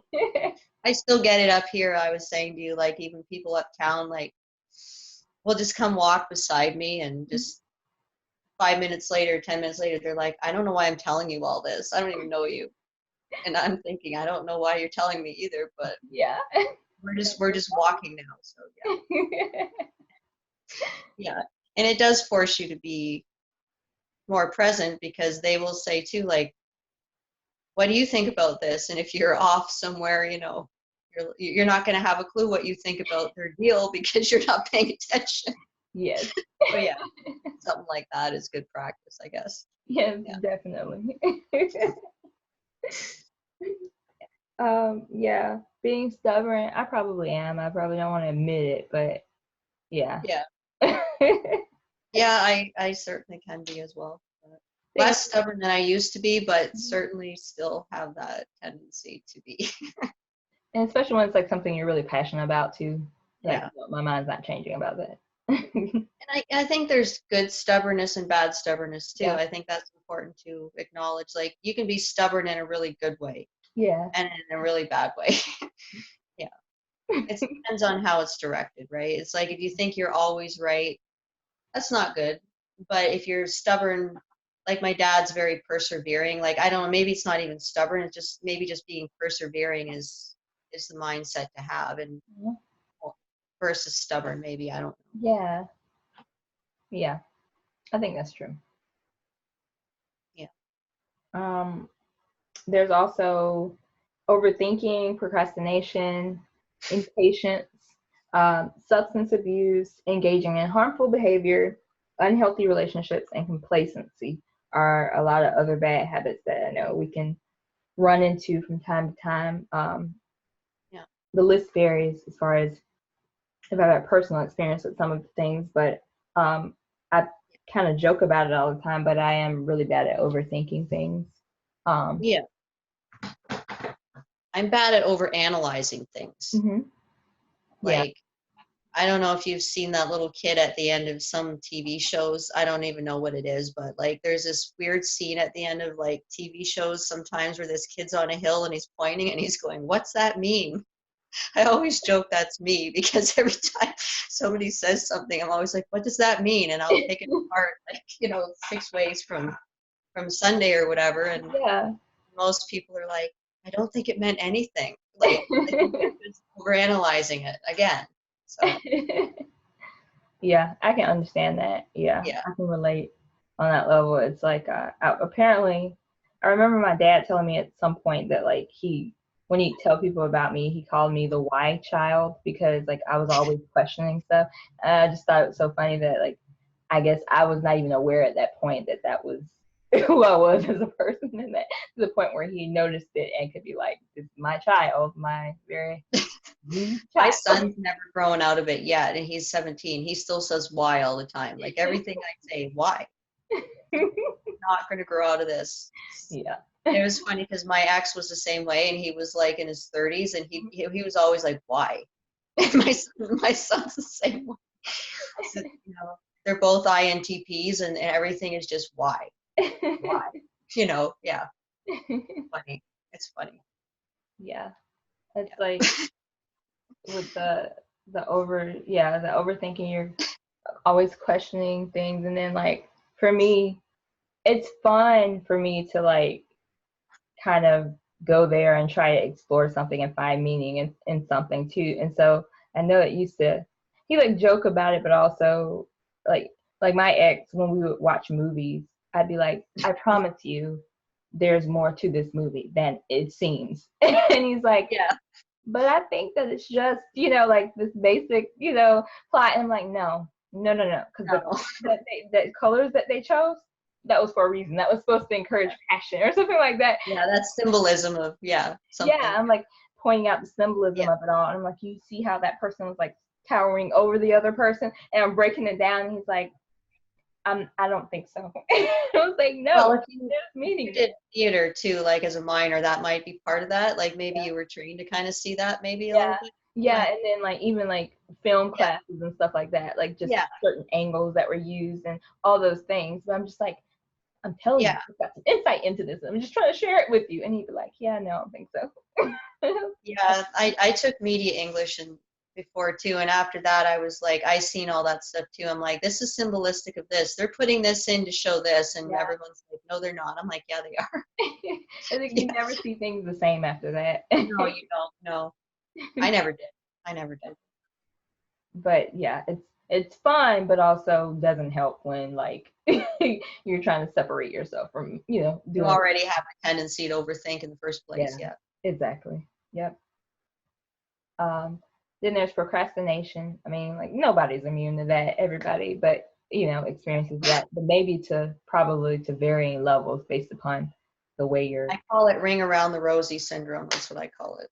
I think it's a pretty accurate description for it. Yeah, that's what I always say. It's ring around the rosy syndrome. Yeah. It's like, I'm very aware of this. I know that this has to be done. It might even be very important, but if I could just get to it, and it's like doesn't happen. So. Yeah, I never used to really have a problem with self-starting, and then this term that just ended, I was awful. I waited till the last minute to do everything, and I drove myself crazy because I'm not like that. Yeah. And I think a lot of it was just everything catching up to me, like things I hadn't dealt with, and I just felt frozen. And I thought, I can't do anything else. I'm just, even if I was bored and had nothing to do, I was just like, I don't want to start this paper. I don't want to do this assignment. I don't want to do anything. I'm just frozen in my own self because everything just, I think when things catch up to you or you can't deal with things, I think that's when this procrastination gets bad, at least for me anyway. I think dealing with things or learning to work through them, I find like now I'm not procrastinating like that much. Mm-hmm. But when I'm overloaded or I'm overwhelmed, then yeah, I'll put stuff off even more. Yeah, it's the same for me. Yeah. And I think we were talking a little bit about this previously because we were like, oh, if we're going with our stereotypical, personality types, you might not be a person that procrastinates. But being in a specific situation, like, with your classes and things like that, then it makes you maybe act outside of your stereotypical self when it comes to your but yeah, for me, I know it's a matter of being overwhelmed. So I can get lost in the details often. It's like, okay, I know I need to do this one thing, but all the steps it takes to get to that can exhaust me just thinking about it, or all the sensory details leading up to it. And like attempting it and being like, I just want it to be, I want to be at the end. I want to be at whatever the goal is. I can relate to wanting to get to the end and not doing all the steps in between, just sort of zooming out to the end and just not wanting to think about all the steps to get there. Exactly. Yeah. I do that even with like recipes and stuff. Like I just want to look at the end result and that this is the food I want. But I don't want to measure 2 cups of this and 5 teaspoons of this. I hate that. I don't want to measure anything. I just want to throw it in and I just want to intuitively make the whole meal or whatever. I don't want to deal with all the sensory details of it. Did you talk about that in one of your videos? You were saying like you're a baker. Yeah, making hamburger. Like I don't want to measure this. I don't even want to do this, but I have to. Yeah, because it's so tedious with baking because like you're off by a little bit and it's just like no, you just throw the whole pan of whatever away. Yeah, again, this Lindsey person I've talked about before, like she just made this video like Isabel the Intuitive bakes a cake, and it was hilarious because she was making fun of how intuitives don't want to measure anything. It was really funny. Yeah. I thought it was funny. I gotta go see is the person that's in my mind, if Lindsey is the person that. I think is it LJ maybe? Maybe. It's just too and it's so dumb because I'm subscribed to her and I should remember the other letter. I think it's LJ. I'm pretty sure that's what it is.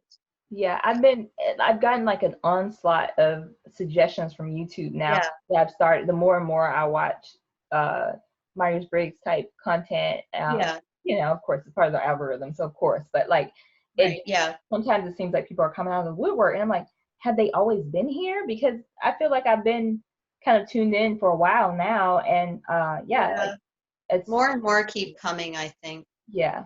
The niche, it's the niche market, but it's getting bigger than it was, so yeah. It's cool to see different perspectives from different people. Yeah. These other bad habits though, impatience. I can be impatient, I know, but it kind of ties back to like what we were saying, like knowing there's an end goal and just not wanting to have to go through those steps to get to it. Like, come on, I want to be there already, I find I can be pretty patient unless it's something that, like sometimes if I want something too bad, I'll get a little bit impatient. But I don't know, like I think it depends for me on the situation. I can be very patient and I can be very not. I don't know. Yeah, I think it depends on the situation. Yeah, I think that's probably true for a lot of people. I'm sure it's true for me too, but I'm just like, the moments I don't where mind waiting in line like most people. I don't care about stuff like that. Like that, most people get really. I was like, whatever. I'll just get lost in my head for 10 minutes or 15. I don't care if I'm in line. It doesn't bother me. yes. Certain things I don't care about waiting as much as other people. I think I don't know. Depends on what it is. Some people they treat it like their time is very, very valuable and yours is not, and Yeah. like it's just like working in customer service. I remember things like that where it was like, dude, calm down. You're not the queen or the king of like a country or whatever. Yeah, it's amazing sometimes how people literally can't even stay parked like in a line for more than a minute, and they have to switch out of the lane and just keep going. And it's like, really? Like you can't wait? Oh my gosh. Yeah. Atlanta traffic is Bad. yes, that's one of the one of the adjectives. Yeah. And people are not great drivers and they are very, very impatient. That's like the perfect example. Yeah, they will like lay into the horn and just, you know, like you better not hesitate when you're like making a left turn. Like don't hesitate at all. Yellow light don't mean anything. You better go. Like you know, like, Wow. if it's at the edge of a red light, you go too. Like it's just. We're not that bad here. We're a little bit more laid back, I think, here in Canada than that. But yeah. It's stressful. It's a stressful situation driving in Atlanta I traffic. can imagine. I've gotten a lot better at it, and just I mean over time after living here for a while, you know. But yeah, Toronto can be bad. Like Toronto is big. Yeah. Back down south, but people are really good to like let you in as long as you signal. Like they will let you in. No one really honks at you. Like it's busy, but it's not angry. I guess is a good way to put it. Yeah. Yes.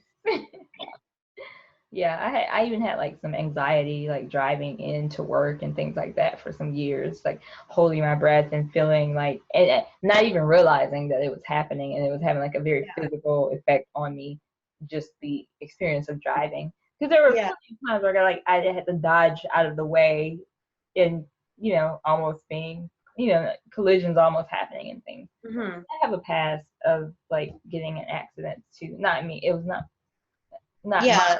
I was not at fault in these. I've been in some too. Yeah. Scary. Yeah. Charge you. Yeah. Yeah. I think it's like traumatized from that a little bit, but. Mm-hmm. Yeah. Some of the other topic or the other bad habits, a little weightier, but things like substance abuse, which, you know, we already talked about that, and kind of harmful behaviors, so those bad habits that we get into, and if we need to address those outside of just ourselves, but address it with other people or professionals that can help. Unhealthy relationships. I know I've been in some in the past, and, you know, a lot of factors go into that. A lot of times it's where you are as far as your mental state, your self-esteem, and how you feel about yourself. And then that helps to inform like the way in which your relationship goes, what you're willing to put up with when you know. Yes, what you're willing to put up with is a good way to put it. Yeah. It's all about the way you're seeing yourself. And like I was saying before, like Dr. Phil used to say years ago, we teach people how to treat us, and I never forgot that, because I think we largely do, right? We show them what they can get away with, what they can't get away with, or whatever. If we don't have those boundaries, and then we get annoyed with other people, but usually it's us not having those boundaries for ourselves, you know. Yeah. So we can't really blame them when they walk all over our boundaries when we don't really have our boundaries established very well either. So yeah. I think it's taking accountability for that and not being in denial that maybe my boundaries are not good or they're a little bit weird or whatever. Just acknowledging that, coming to terms with that. Yeah. I like that. Relationships. It's just boundary issues, right? Just within yourself. Yeah. That's true.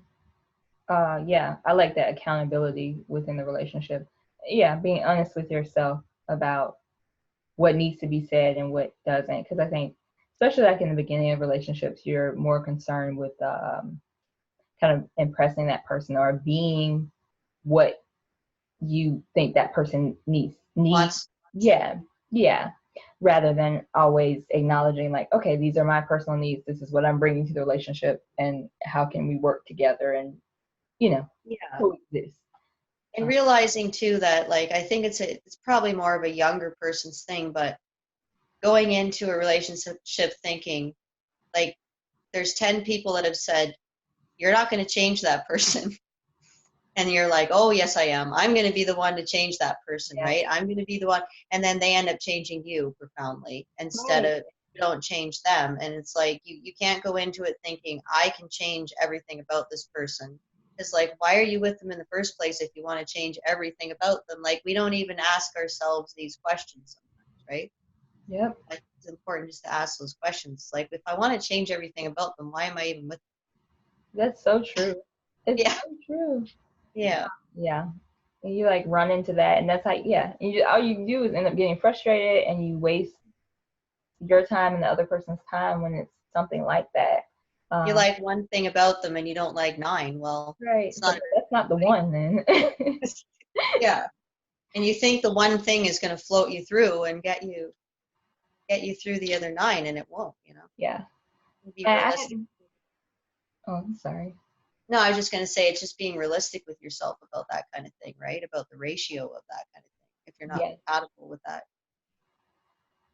Yeah. I had to come to terms with that too, and the reality of like you're saying, just like, oh, this is one great thing about the person, but then like all the rest are like, you shouldn't have to, like, don't Yeah. settle for those things. That's not saying Yeah. that person's not worthy. It's just Yeah. whatever you've got going on is just not something that's gonna work well with you. And so it's like, Yeah.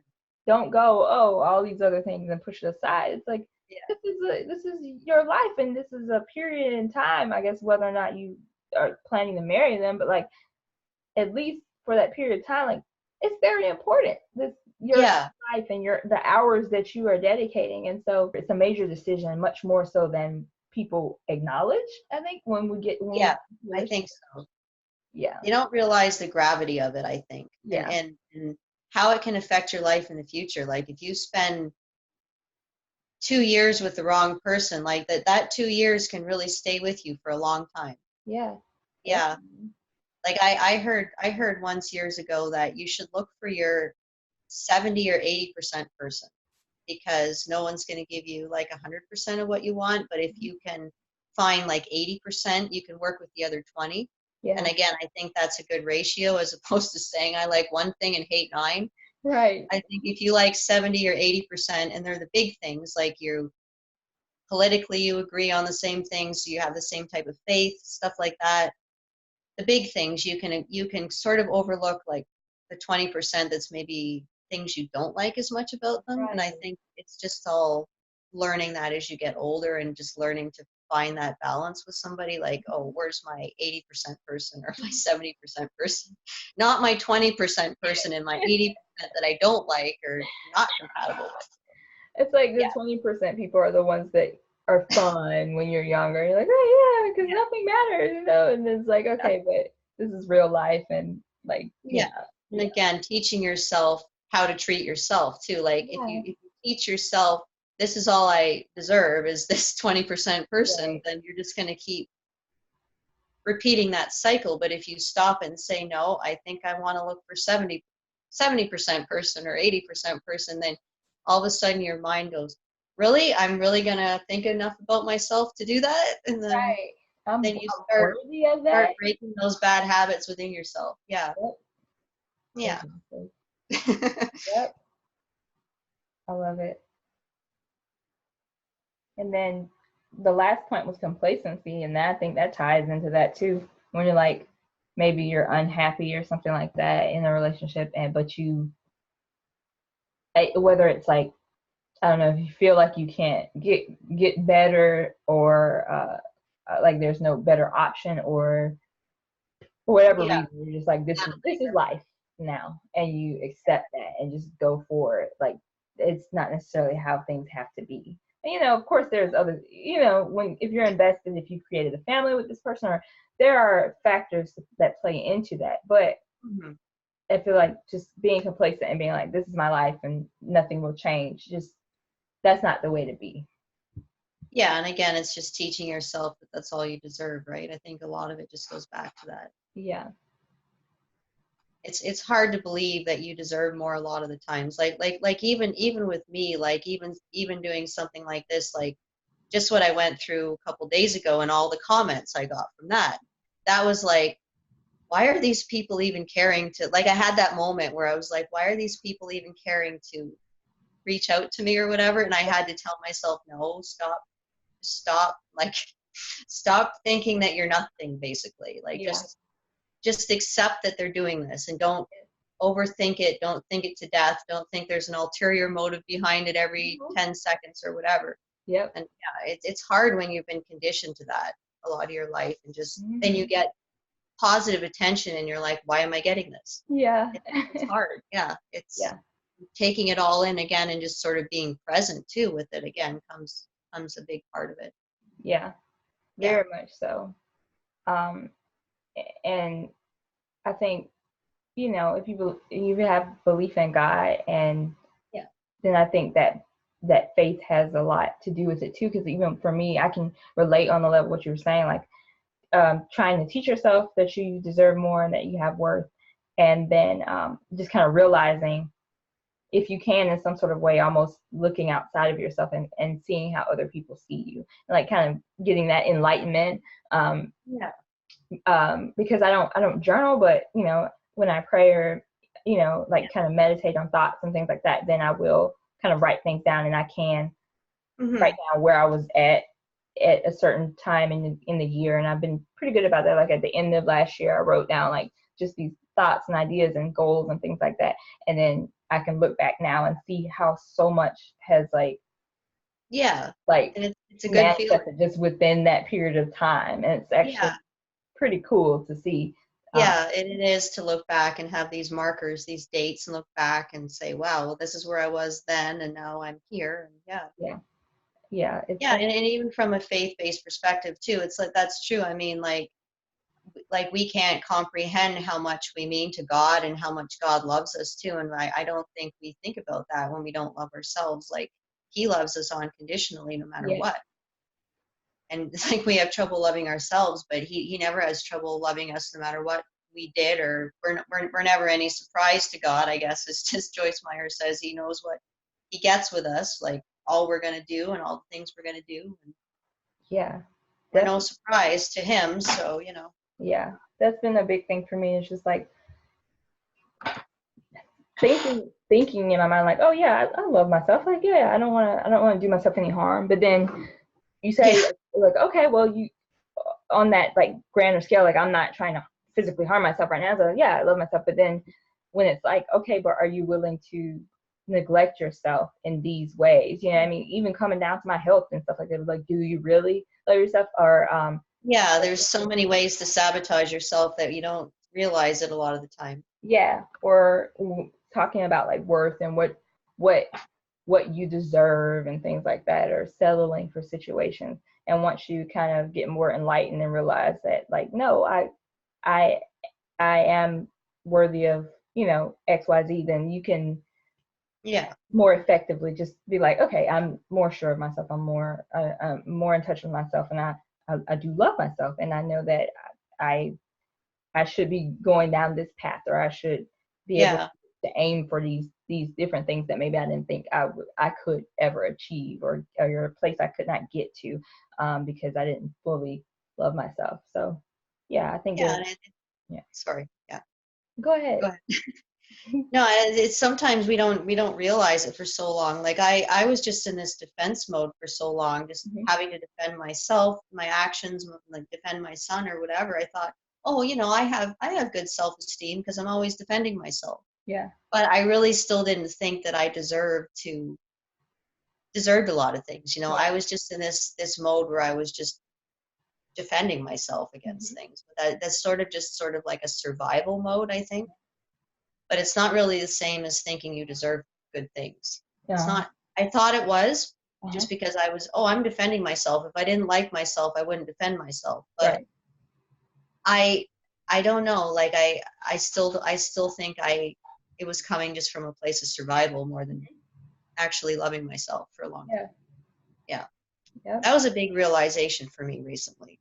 I was like, maybe this is just coming from a place of just pure survival than more than actually thinking I deserve things. So Uh, that was very enlightening to me. That came out during my community development class this last term, and okay. it really kind of screwed me up for a while trying to work through that. But yeah, it was good, but it was weird. Yeah. A lot of stuff came out, so yeah. Yes, that was probably unexpected for, like this It class was. unit. Yeah. Yeah. Yeah, it was a lot of internalized. We talked about internalized depression in that class, and just all this stuff just came raging out of me from years ago. It was That's so interesting. It was shocking, yeah, because I thought it was dealt with, and I didn't think it was bothering me anymore, and it was just all there, and it just all came out. Yeah. It's amazing sometimes what. Yeah, and Yeah. it's been good because it's allowed me to do stuff like that. Like I think I wouldn't have been able to do stuff like this probably if it had stayed in there, because I Mhm. just would have thought, oh, I don't deserve to do any of this stuff. Yeah. Yeah. Yeah. For so long, like I never intended to be like in front of the camera. Like I've always had an interest in like video production and like, script Yeah. writing and things like that. And I could see myself behind the camera producing Yeah. things, but that was never my plan. And kind of in the process of writing things down and figuring out like what I'm supposed to be doing, this came up, and it was like, you know, having these thoughts that I'm supposed to be seeing and hearing people. And because I started a blog a while ago, and I would like touch it and then just like leave it alone for a long time. And I actually had like some older writings that I think I may have lost just in the shuffle of things, like switching it over, which is kind of tragic, but whatever. But I would blog initially, and that's that's initially what I wanted to do, was start my blog again and just write. But I felt compelled to talk to people, and I was like, Yeah. well, if I'm gonna be communicating anyway, like Yeah. that's my shtick. It's about communication. Like it makes sense to be talking to someone, Yeah. seeing Yeah. people face to face, and so it's forcing me to be in these situations that are absolutely new to me. And Yeah. I'm growing and I'm learning as I go. But then also, my goal at least is to give someone else like a moment to speak to their personal experience. And Right. in that process, hopefully it's doing the same thing for you as it's doing for me, where it's like, okay, putting you in this new situation, forcing you Yeah. to get comfortable with it. And then whoever is watching us will gain encouragement from that and be like, I can do the same thing. And it goes back to what Yeah, I it's a snowball effect, and it just, you want to pay it forward, right? And just exactly. get the experience, and you want to, yeah, Yeah, exactly. that's the goal here. I know Yeah.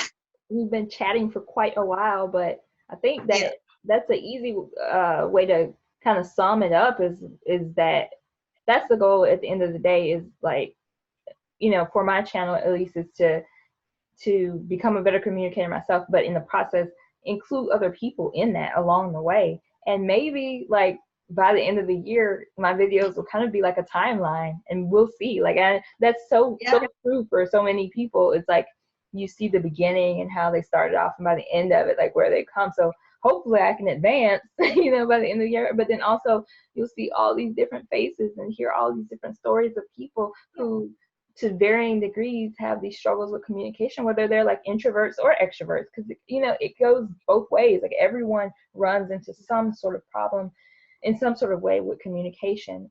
It's at the core of everything we do. And so Yeah. Sure. yeah, Yeah. I'd love to be able to I think talk it's great. about it.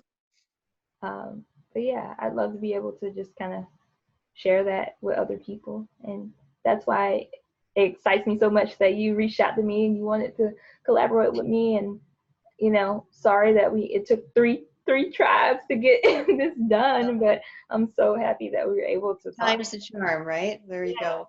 Perseverance. We have a lesson in perseverance for everybody watching. Just it's just like the counseling. This was like the counseling. We had 2 bad counselors at the beginning, 2 bad sessions, and then the third one, there we go. We got it. Exactly. We got a metaphor going on there for I like it. Let's go with that.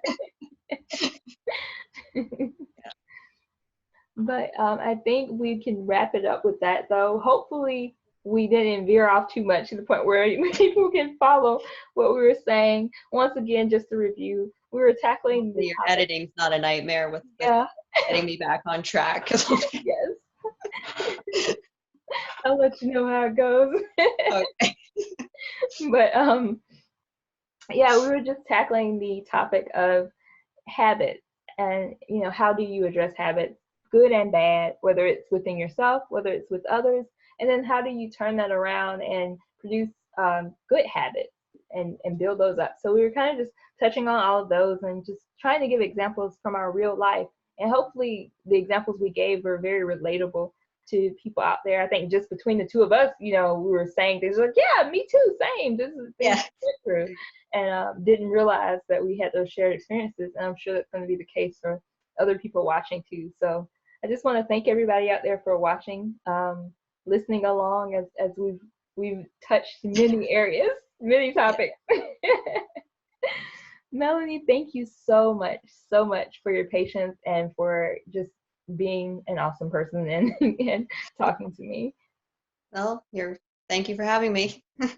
Would you like to plug your channel or anything? Have any message for the people before we go? Yeah, it's just Melanie Eilidh, and then I have poetry on Instagram, and I have Twitter, but I don't do a lot on Twitter anymore, but I have quite a bit of poetry on Instagram, and then I usually make videos maybe 2 or 3 times a week, so yeah.